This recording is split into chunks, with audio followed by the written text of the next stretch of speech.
There we go. Right. Sorry about that, guys. We're back now. So let's see if this works. Fingers crossed. So if you weren't watching before, welcome. We're going to be joined by Dr. Radha, and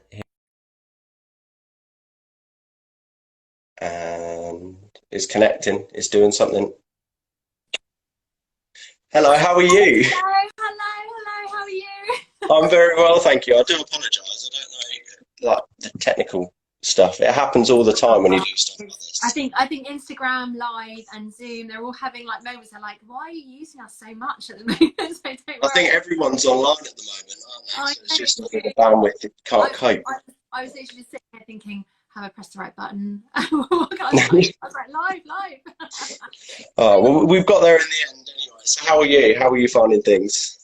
Yeah, I'm having a good day today. Actually, the last week has been a little bit up and down, but today's been a good day actually so far. So yeah, I think it's just it's kind of moment to moment, isn't it? It's not day to day. It's almost kind of, one moment you sort of feel like things are okay. The next moment your thoughts get a bit out of control and you start thinking you're not okay. So I think it's good for all of us to be really honest with each other about Yeah, how. definitely. I think as we're coming out of this as well, like the post-lockdown anxiety that's now being created as well with, stuff in the news is changing every day. We're getting closer to easing lockdown and then taking a few steps back. I think people are wondering whether we should be out of it. I mean, what do you feel about the information we're being given at the moment? Because it's causing just that uncertainty again. I think it's Mm. making a lot of people very anxious. Yeah, well, I think it's really important to say that it's really normal to feel anxious when things are changing. So, I personally myself, and I know a lot of people almost felt relieved, before when the rules were brought in for the lockdown, because at least then we knew where we stood and we kind of knew that there was a set of rules and we were all following those, and we knew kind of where we stood. And again, now because different things are being changed, we then have to keep up with that, and that creates anxiety and uncertainty in ourselves. So I think it's important to say that that's quite normal.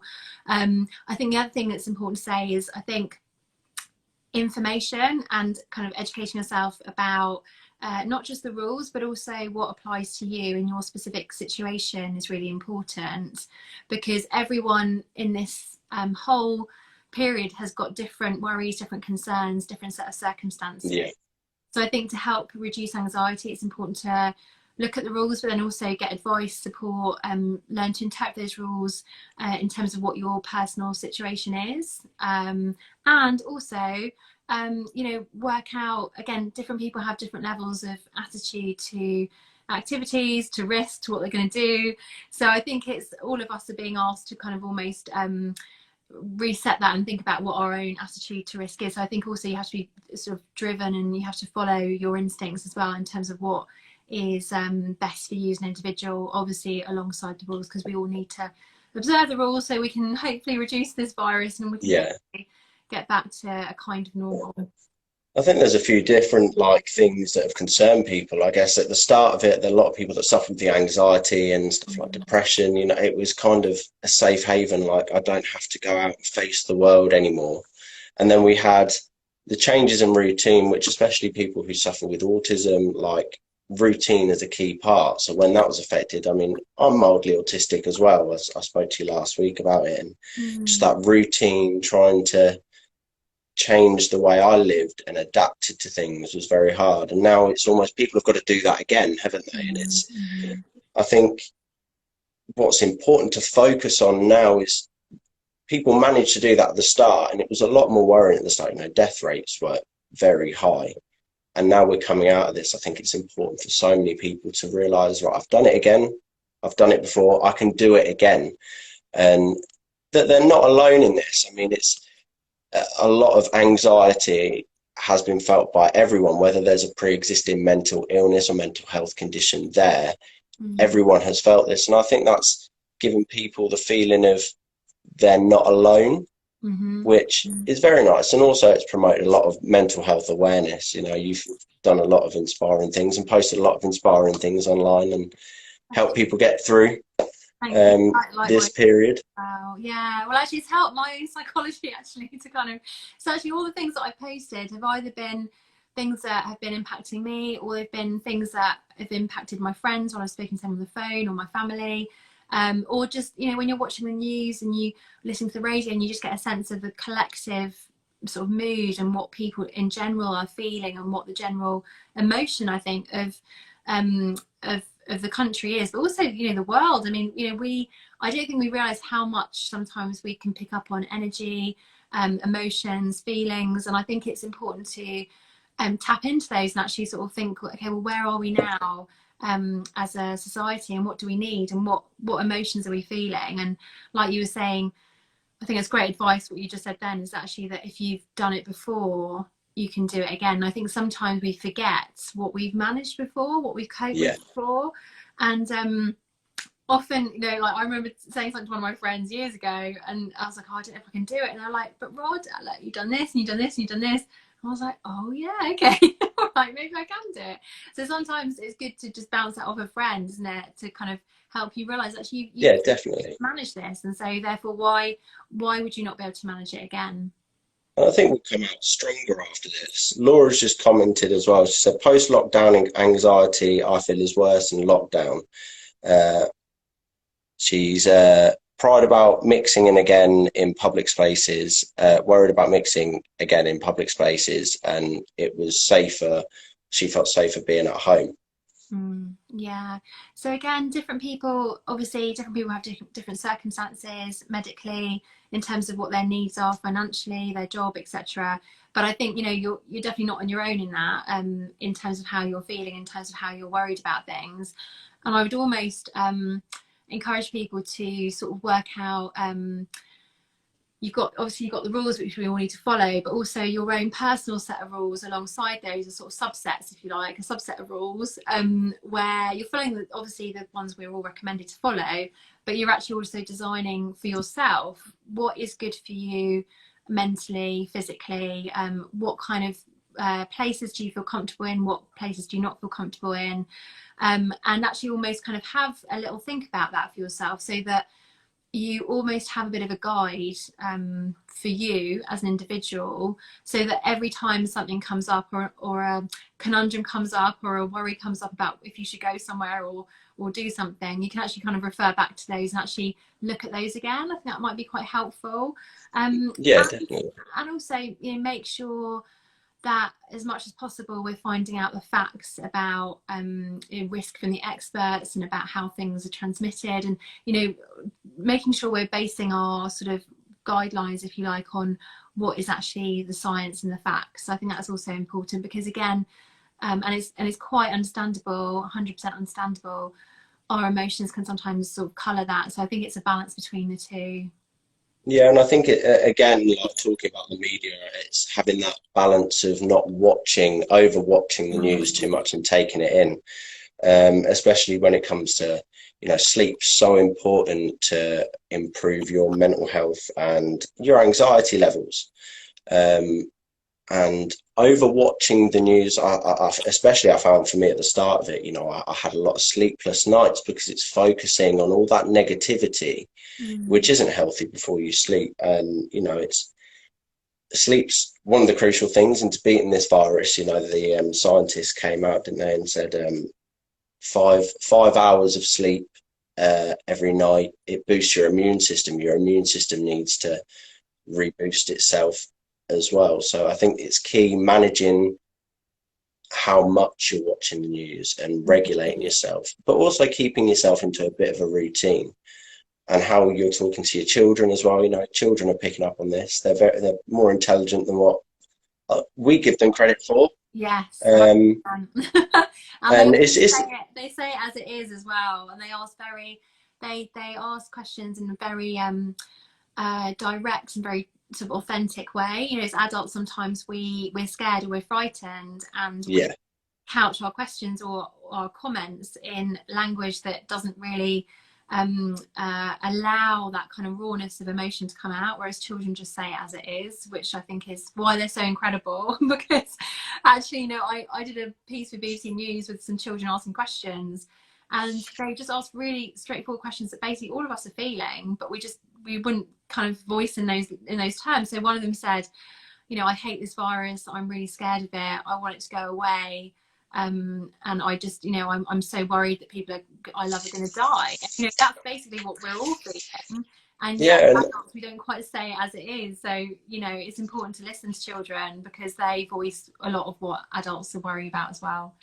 yeah, there's a lot of questions being asked by a lot of children and young people at the moment, and you know, quite rightly so. I think what's the main one that I've heard parents have said their children have asked is, "What if I die? Or what if you die? What am I going to do?" You know, it's been so tough, and obviously kids being out of school, they've not been able to see their friends, and then they've obviously recently we heard that schools won't reopen for primary. So it's been that excitement, but not that understanding as well as, you know, why can't I see my friends? Why can't I go and give my friends a hug when I'm in school? You know, it's hard to stop any child from doing that. But I think hopefully we'll be there soon. And, you know, we've seen a lot of positive things from this. And I think it's incredibly important that we discuss the positive news. Like there was yesterday a news story I saw about a young lad called Tony who just got some new prosthetic legs. And Captain Tom inspired him. And Yeah, he I was saw that. training himself to walk around the garden. Yeah. Absolutely brilliant. Yeah, well, this is a thing, isn't it? Actually, so you raised two really good points there. One is about being authentic and be truthful with children and young people, because children and young people are not stupid. They pick up on things. In fact, they're extremely intelligent, and they can pick up on energy. They can pick up on emotion. And actually, when they're not given the facts, obviously we have to do that in an age appropriate way and in a way that's right for that individual child according to their personality and how they, you know, their emotional state as well. But you know, when children are not given the facts, they worry more because they can't understand why something's happened. So I'm a massive fan of Roald Dahl as an author because you know, his stories are very authentic, they're very truthful, they don't shy away from difficult things, and they, you have lots of characters in them who've been through very difficult times and lost parents or had difficult situations.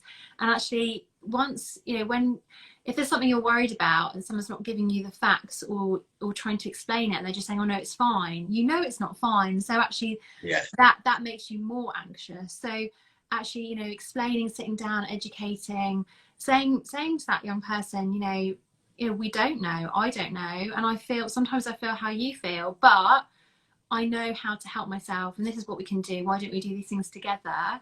You know, and if you're feeling sad or worried, come and talk to me, because I've also felt that same way. And I think that's a much more constructive approach than just kind of shutting down children or saying, oh, it's all fine, when they actually know deep down it's not. Yeah, it's just important to give the facts, isn't it? Children are probably better than us at picking up on the slightest bits of emotion. It's the small changes, isn't it? Absolutely. But I mean, how have you got through lockdown? Like, what sort of tips would you give to people? So yeah, it's been like everyone really. It's been very up and down. Some days have been okay, some days have been better, some days have been really awful. And so, you know, some days I've been really motivated and, you know, gone out for a cycle and done this and done that, and other days I've just felt like getting back into bed and not reading anything at all. So you know, I think all of those are appropriate, they're all valid. We need different things at different times. It's not always about taking away difficult feelings, it's also about processing some of those difficult feelings or sadness, for example. So one thing that I found really helpful, which I kind of came up with at the beginning of this whole situation, was my 5 C's, which Oh yeah, I saw that. yeah.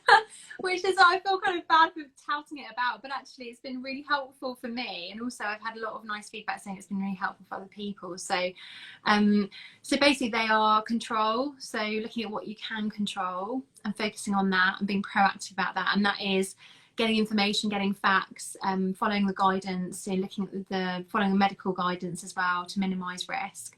And then also looking at things that you can't control, so recognizing those, being mindful of those thoughts and feelings when they come up and trying to let those go, or trying to distract yourself. Second C is care, so it's all about washing and getting dressed and eating and exercising and sleeping, like you were saying earlier, Jo, as well, really important.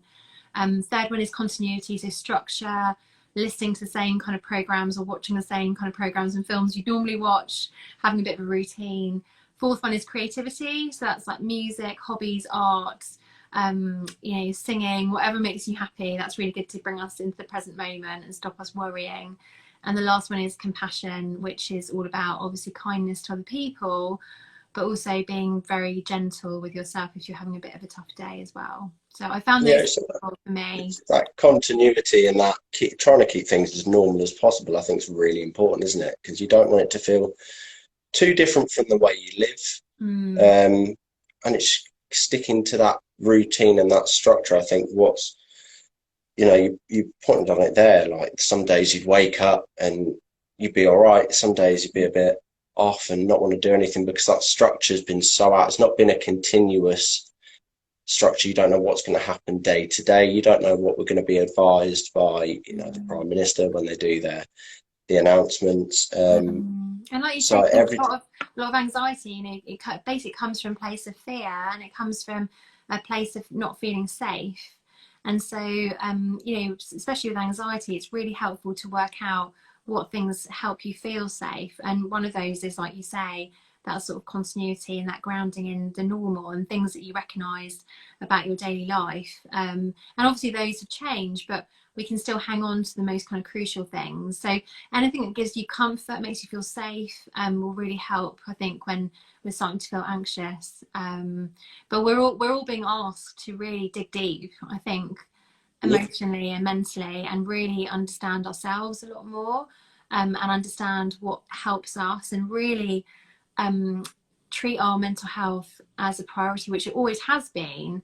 But I think the situation has really made us understand. Don't think that focus was there beforehand, was it? And I think this has put the focus on treating your mental health like a priority, and how you come first before your job. Although it's really hard, that causes more stress because people don't know what's going on. But also the self-care aspect. It's important that you look after yourself as well as looking out for others as well. I wrote some things down, like what some people have said has really helped their mental health and their well-being, like the food and their moods, like healthy meals. That helps keep your body fit and well, and does keep your mood up as well. Keeping active, doing a few, the endorphins that are released make you feel a lot more positive and better about yourself. And it's really important that you fit that in when you can during the day, but make sure you're fitting it in. And drinking sensibly. I think we've seen them, especially not children. I hope not children. But there's seeing a news piece the other day on how people have suffered with alcohol abuse in the past, how it's been really, really challenging for them to get through this time without using drink like they did before. But people have had that time now, and because clubs, pubs aren't open, it's almost been a locking people away in their own home and no one's watching. So what would you say to that? I think you've highlighted something which is it's been a real issue, a real risk factor, like you say, because actually whatever our previous perhaps tendencies have been, or our kind of coping strategies that have not been healthy, whatever they've been in the past, like you say, this situation, when we're all at home, we've not got much distraction, we haven't necessarily got the sort of things in our life and the routine that actually helps us kind of choose not to go into those unhealthy coping strategies. They're not there anymore, and so actually it really does kind of test people to the limits when they've had something like that going on in the past. So I would say that it's very important for anybody with any particular coping strategy that has not been healthy for them in the past, to reach out for support from their doctor, to go back to specialist services if they were involved or being supported by specialist services before, to actually get some more input from them, to get some support, to remember all those tools and strategies that they learned before in terms of how to make the right choices for them. And also being really honest and communicating with the people you live with, and also communicating regularly with friends and family, so that if you're having a tough moment or a tough day and you're kind of on the verge of reaching for those unhealthy coping strategies, they can help you and they can understand. And like you say, all those other things like exercising and having a routine, keeping busy, they will also help you in those moments to remember to choose the thing that's going to help you in the long run as well. But it's a big, a lot of us, particularly also with gambling addictions or gambling tendencies, people have been at home a lot, they're on their phones, technology, compulsive shopping, all these things, our relationship with our food and how we're eating, all of these things are really being tested or have been tested to the limit. So I think it's really important to reach out for support and get a sort of a reboost or a reminder of all those things that helped you before. Yeah, I mean, technology is great, and we've seen how helpful it is during these times. But especially when it's keeping communicated with people, we've seen some funny examples of Zoom calls that everyone's been on it. Things don't go to plan as they would normally. I don't think I've downloaded as much software or learned as many tools as I have in the last few months, which again has been good because it's a test for all of us in terms of our flexibility and our ability to adapt and to change, and actually there's lots of science. Our human brains are actually very good at adapting, and we're very good at molding ourselves. And so the reassuring thing about that is that even if we've come into sort of certain habits now, that obviously we have to stay away from other humans and this and the other. I mean, I worried about that. I was thinking, oh my gosh, I don't want to be like this forever. But the comfort is that actually we are very adaptable. So if we can adapt to one situation, we can adapt back as well. So I think that's important to remember about the future and to stay hopeful, because I think hope is also a very important tool that we need to focus on right now. Yeah, it's not focusing on the negatives, not looking forward too much, but it's keeping that positive mindset as well. And on a positive note, the kindness aspect, last week was the main focus, wasn't it, on the social media of the kindness, and I think that's really important. We've seen a lot of it as this started off, people doing food shopping for their neighbours, checking in, the NHS clap. I think we've really had a focus. I know I did sometimes, and I think everyone has to an extent, taken the NHS for granted. It's a fantastic healthcare system that we don't have to pay for and is there for us when we're in our toughest times and most unwell. And, it's been nice seeing how the country have come together to pay their respects for doctors like yourself and the nurses and everyone who works in the hospital settings, and for all the key workers, that have still work during this, the shopkeepers and people stacking shelves. I think that's so true. And I think actually, there are so many people across the world doing incredibly important jobs. And I think this has really reminded us about how we value people as a society. Jobs and occupations that were not previously highlighted or applauded are being applauded quite rightly now. I think that's absolutely right. And I think I think this situation has really made us think about what do we actually value in life and what does that say about us.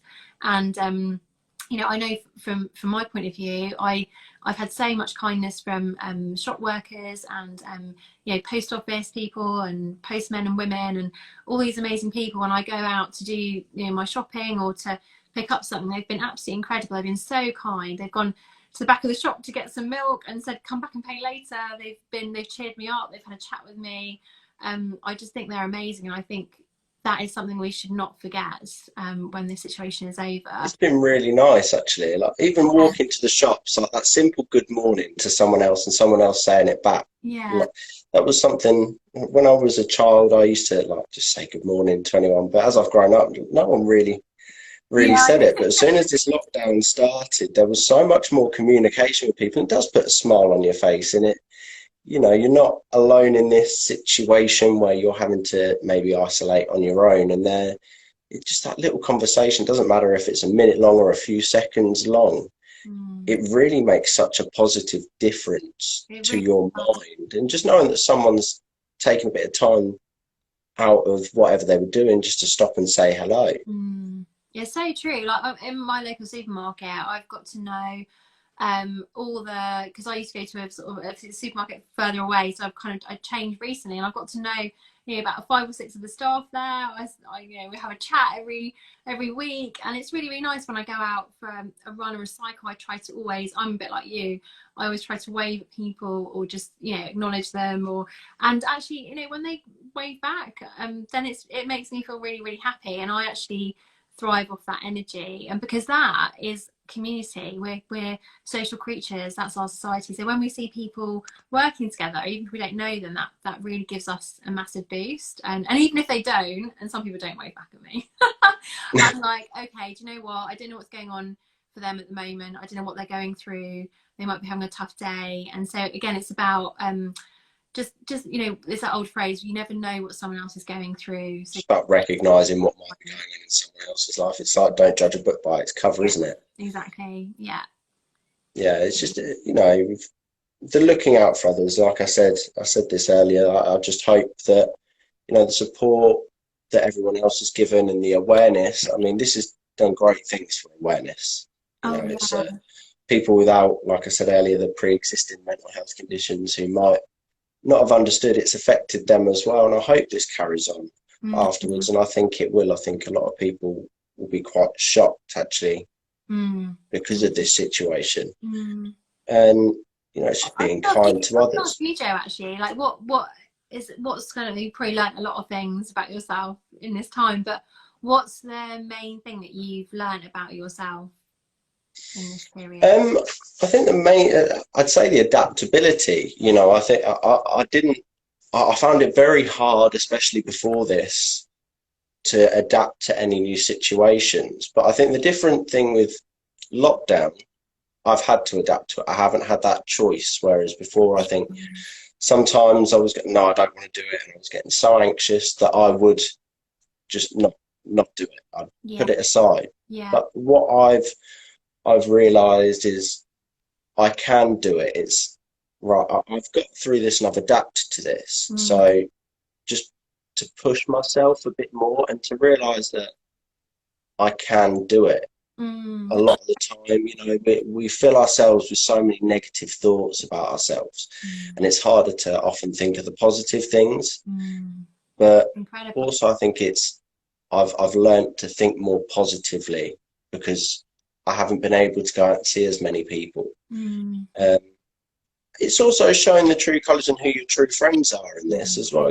When you're away from people, people tend to worry about, my friends are going to uni or they're finishing uni. What happens if, we're not going to be in touch or see each other that much? We're still going to keep in touch. And with me, there were worries that I felt. I've got friends who are still in uni or have just finished uni, but actually, without that one-to-one contact, we've still been in touch, and I've seen who my true friends are throughout this as well. But it's also distilled a lot more,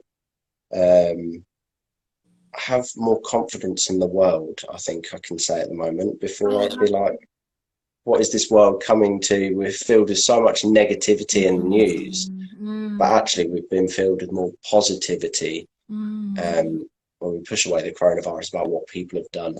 That's so lovely. Wow. So you've just listed about 5 or 6 huge things that you have learned about yourself during this period. And they're not just for now, they're like lifelong lessons, aren't they? They're lifelong skills, which is amazing. That's incredible. It's life skills. It's, working from home. I find that different. I prefer going into an office space and so just sitting, being able to focus. When you're at home, you've got TV, I've unlimited coffees. It's just so easy. I know. It isn't healthy. Towards chocolate digestives with a cup of tea, like right at the beginning of this. I think I find chocolate digestives a bit comforting. So I noticed I was eating a lot more of those than I would ever before.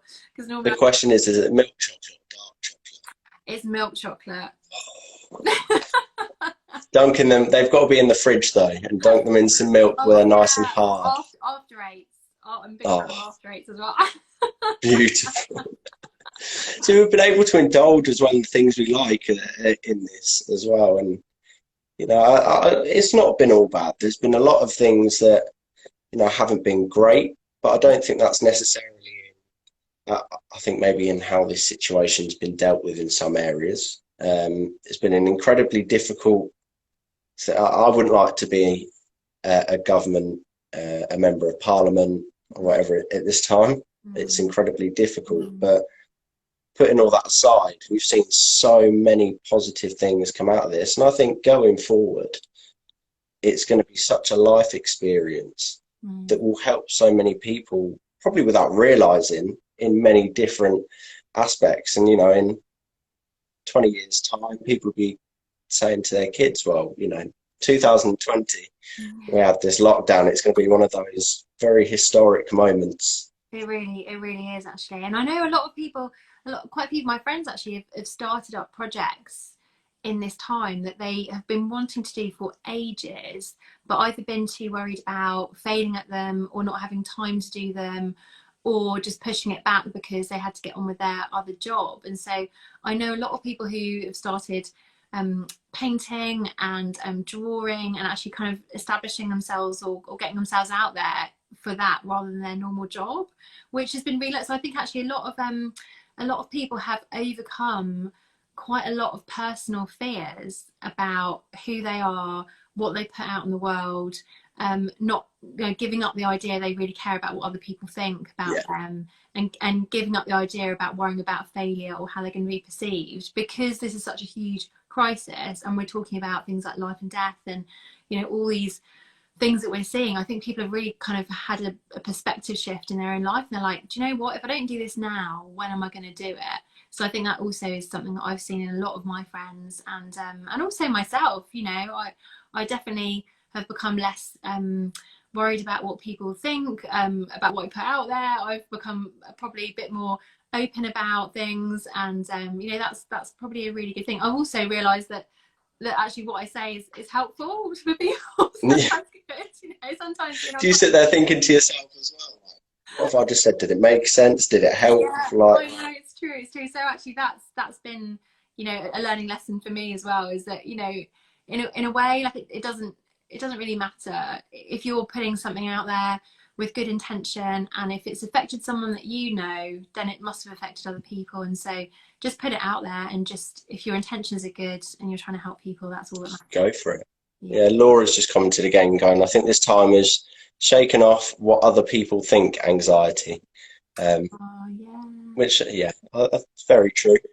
I'm just going to go do a little bit of a shout out to my nephew, Charles, who's joined us. Hi, Charles. Hello, Charles. He's probably like, oh, Auntie Ra, what's she going on about now? I mean, you've done you do quite a lot of these, to be fair, don't you? And it's probably been very different for you having to do this in a home environment a lot more, and the using social media in a very different way. Yeah, so I'll let you into a secret. Until about 2 months ago, or maybe even 6 weeks ago, I'd never done an Instagram live. Ta-da.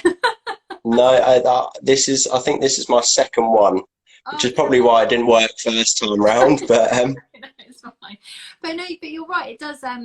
It, like you say, it's opened up a lot more possibilities. I've found myself. I've connected with loads of amazing people actually from across the world on social media who I never knew were there. I didn't know about organisations that are fantastic, and I've connected with loads of people and organisations that are doing amazing stuff. And I'm like, how did I not know these people were here before? So I think again there are some sort of silver linings to all of this stress and tension and worry and anxiety. I think obviously it's going to be even more important going forward to keep talking about mental health, emotional health, because all of the secondary circumstances from this virus are going to be with us for a long time. And that's not to be depressing, it's just to be realistic, but it's also to be to emphasize the importance, I think, of actually that this is not a sort of a trend talking about mental health. It's not a flash in the pan. We need to always consider it as a priority and always look after it and always keep talking about it.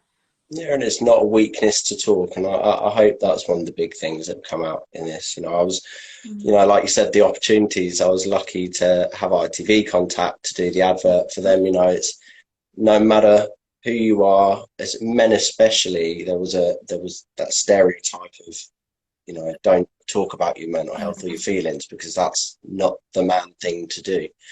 But now I think a lot of people now notice that no matter, man or woman, it's important to talk about these things. It's important to seek help, and it's not a weakness.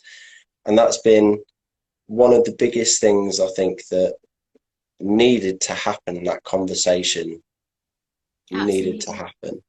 This has also done great things for the environment. I mean, we saw, talk about climate change. It was how quickly our world can heal and what we did Mm. as well. I think that's important to Well, I think focus on. I was reading a medical journal that I get in the post, and actually there's an article in there about how people who have chronic lung conditions have actually had a reduction in their symptoms during this period, and they think that's associated with obviously the environmental benefits of the fact that we've not been traveling as much and kind of in terms of the atmosphere, which I thought was really interesting actually. And I think all of us have probably noticed anecdotally about all the different types of nature that we've seen, the fact we can hear birds singing, and the diversity of nature, and actually noticing nature much more and being more appreciative of nature. Like, nature for me has been one of the big solaces and comforts It's during been amazing. yeah.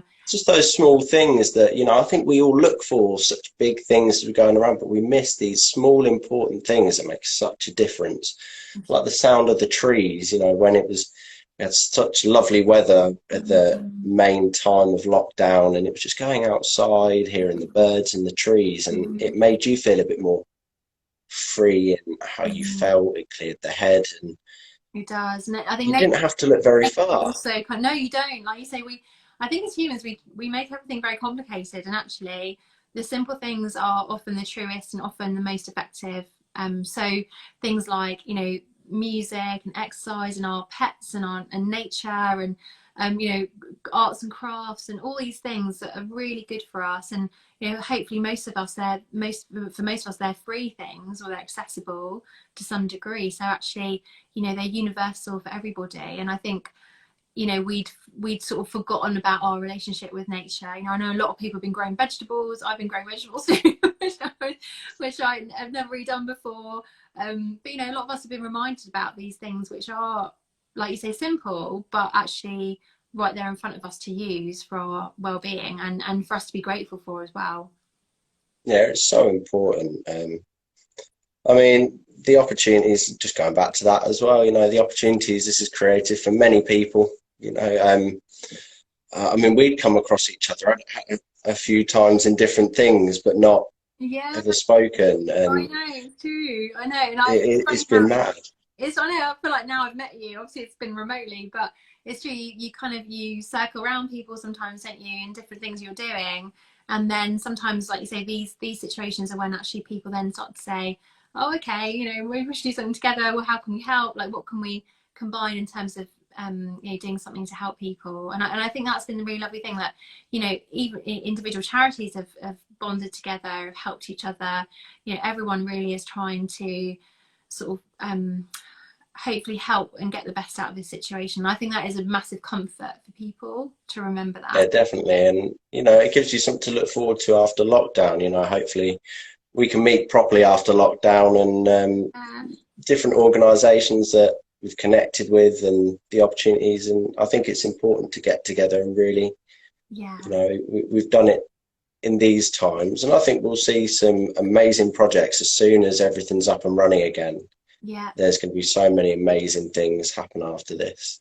yeah. I think that's true. There's an old phrase like necessity is the mother of invention, and I think we've all had that necessity right now, and we're all coming up with new ways of thinking, new ways of working, new ways of being, new ways of connecting. And I think, like you said, there's going to be actually a burst of creativity with projects that are beneficial not just for us as humans, but also for the environment, for our mental health, for more equality. I think there's going to be lots of things that are actually born out of this situation, which will have a very different angle to them than perhaps projects that were out there before this happened. And it'll be really Yeah, interesting to see that. And I think the other thing that's really important to do is to hold on to hope.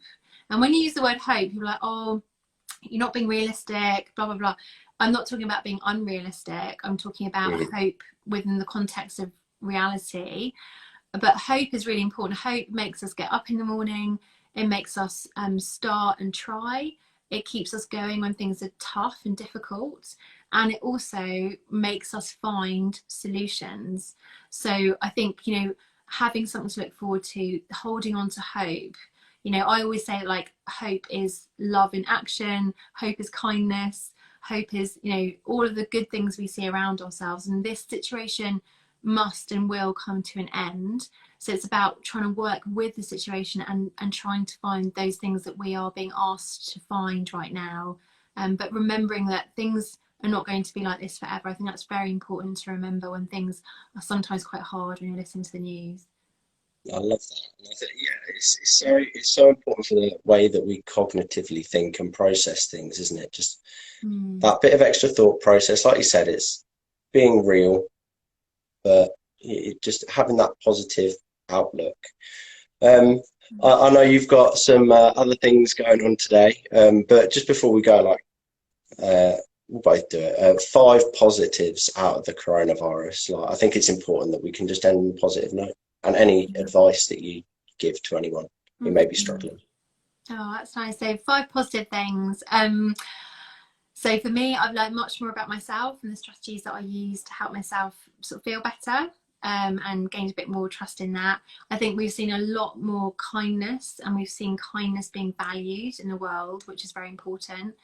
I think we've also seen people who have not been valued before really being valued, which is great.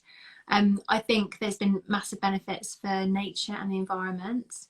And my last one, I think, is actually the fact that a lot of us are now talking about mental health as an issue for all of us, and we've all recognised that our mental health, no matter who you are, where you are, if you've had difficulties with it before or not, it doesn't matter. It is just as important as your physical health. And I think all of those topics that we didn't like to talk about, like mental health, grief, loneliness, all of these things which we don't speak about, we're now speaking about. I think that's really, really positive. And my advice to people would be, look after yourself, reach out for support if you need it. Don't be on your own, because you're not on your own. And remember that you are definitely stronger than you think, and you will get through this. Fantastic. Been lovely talking to you again. And Thanks, I'm Joe. sure we'll speak very soon. But no, thank you Oh, for, Debbie, thank for you so much doing for this. inviting me. So lovely to see you. Thanks everyone who joined as well. Take care. Yeah, thank you, everyone. But no, thank you for what you're doing. And Oh, I'm thanks. sure we'll speak soon. And yeah, keep up the great work. Definitely. You too. You're doing amazing things. Thank you so much. See you soon. Thank you very much. Speak to you later. Thank you. Yeah. So once again, a huge thank you for watching and for getting involved, and especially a massive thank you to Dr. Radha for doing that with me as well. I hope that you found a few helpful things on there, managed to feel a bit more positive and uplifted after it as well. Please do not suffer in silence. Like we said in that video, no matter man or woman, please, if you're suffering, talk about your feelings. Don't bottle it up. If you feel like you've got nowhere to go, like always, you can contact myself. You've got on Facebook at facebook.com/Joe Plumb UK, Instagram and Twitter at the Joe Plumb. Through my website at joeplumb.org, or email me at hello@thejoeplumb.co.uk. Thank you very much for watching. I hope you're all safe and well. Happy Friday and have a lovely weekend. Weather's supposed to be good as well. See you later, guys, and thank you very much.